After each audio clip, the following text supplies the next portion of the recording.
So I've got something cool to show you guys today. You've probably never heard of RK Ilagen before, and neither had I before I had a subscriber who asked me to do a video about him. For those of you who don't know, this guy is referred to as the Steph Curry of the Philippines. The reason I want to break this guy down is because he's a great example of how to play as a smaller guard. He's not a big dude at all, but he's very, very effective. And he does a few key things that, as a small guard, you want to be able to emulate if you want to be successful playing basketball as well. So we're gonna go clip by clip. Let's look at this first one. Coming down. Now, you'll see it right here. Ball comes down. Here he is out in the wing.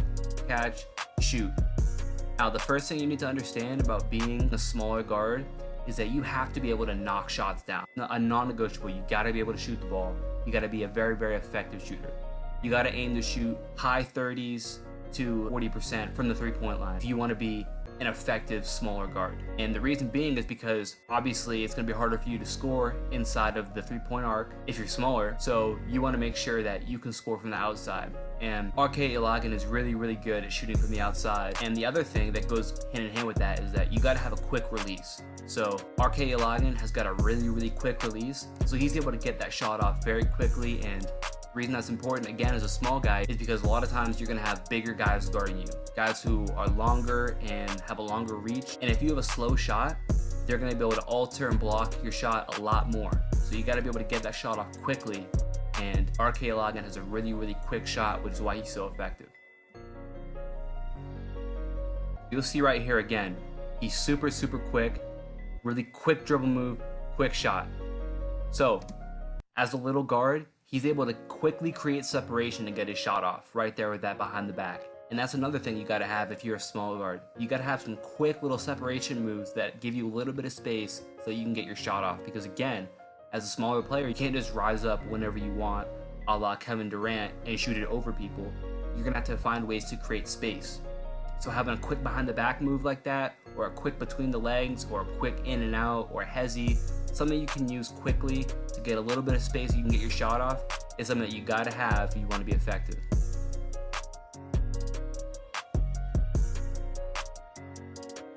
Boom, quick behind the back. You being smaller allows you to get lower than your guy much easier. So you'll see this right here. So up at the top, he's gonna have a bigger guy guarding him, and as soon as the guy crowds him, RK Ilagen is gonna get low and blow right by him. So you'll see right here, starts to crowd his space, boom, gets low, right up there. That's how it's done. So he gets low, rips through, and now it's just a race. And because he's lower, he's able to use that to his advantage and get downhill and have a nice dump off for an easy layup.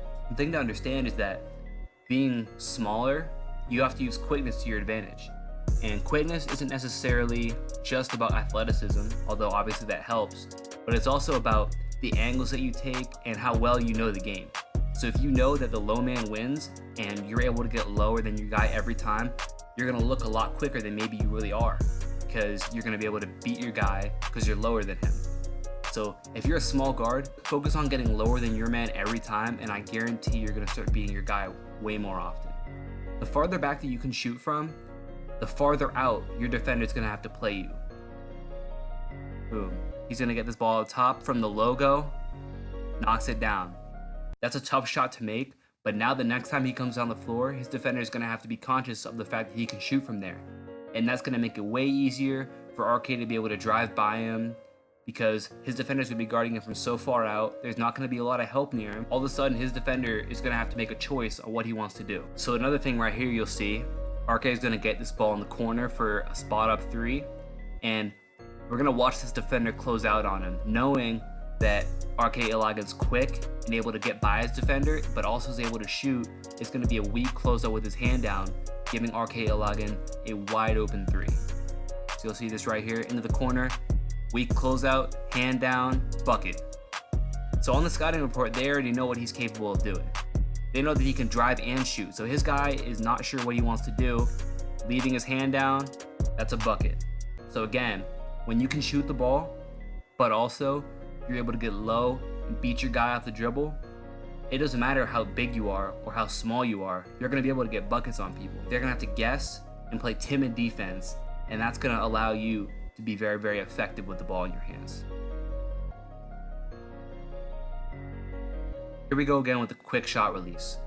You're gonna see RK get the ball right here, boom, right away, bucket. So again, now his defender, who honestly did a pretty decent job closing out on him too, now that he knows that RK is willing to shoot the ball from that range, he's gonna have to really play him out there. And that means that a nice little head fake is gonna easily get his guy to raise up. And again, RK is gonna get lower than him and beat him to the basket, or get a nice easy pull-up jump shot because he can shoot from that range. So being able to develop that deep range is something that you guys want to be able to do if you're a smaller guard. So you can see RK right here trying to deny this inbounds pass. And you'll see he's going to have active hands and he's going to keep on moving. And he's going to be able to get a piece of this ball and get a steal, dump off right here, layup. All effort, all energy. If you're a small guard, you got to play with this sort of energy every single time. You got to have a chip on your shoulder on defense. You got to be incredibly active because you don't have the long arms that a lot of guys have. You don't have the size that guys have, so you got to make up for it. And this is something that real high IQ players are able to pull off in games. So RK is going to have this ball in the break, and it's really one-on-one, but he sees that he's got a guy trailing right behind him. So if he can somehow get this defender out of the way, the guy right next to him is going to have a wide open dunk. So he's going to bring this ball right down here. He's going to pass off right here. Now look what he does right here. He gets into number 4 to keep him out of the way so that his teammate has a wide open lane for a dunk right here. It's almost like a box out, but you got to be real slick with it so that the ref doesn't see you do it. So you'll see he gets in his way, holds him right there. Teammate gets a wide open dunk. Here it is in slow-mo. He's going to come down, pass it off. Now look at this, boom. Keeps him out of the way. Dunks it right there. Great high IQ play, gets his team a bucket right there. Knowing the game well and having a high basketball IQ is such an integral part of being an effective player as a guard, especially as a small guard. When you think about some of the best smaller guards to ever play the game, guys like Chris Paul and Steve Nash, those are two of the smartest basketball players to ever step foot on the court. So you have to be a real student of the game. You have to know the ins and outs of your team and the plays that you run and the defenses that you guys run and your teammates as well. You really have to be the quarterback on the court. And they talk about point guards being floor generals. Well, you as a smaller player, you have to be a floor general. You got to know what's going on at all times. And like I said before, being a student of the game, that's something that you got to have if you want to be effective. If you guys found this video helpful, please give me a like and subscribe as well. I really would appreciate that. If you guys have any questions, leave them below in the comments. I'll do my best to try and help you guys out. If you guys have any video requests, leave them down there too. And like I said, subscribe. Really appreciate it. Really helps me out. And that's it for me. Peace.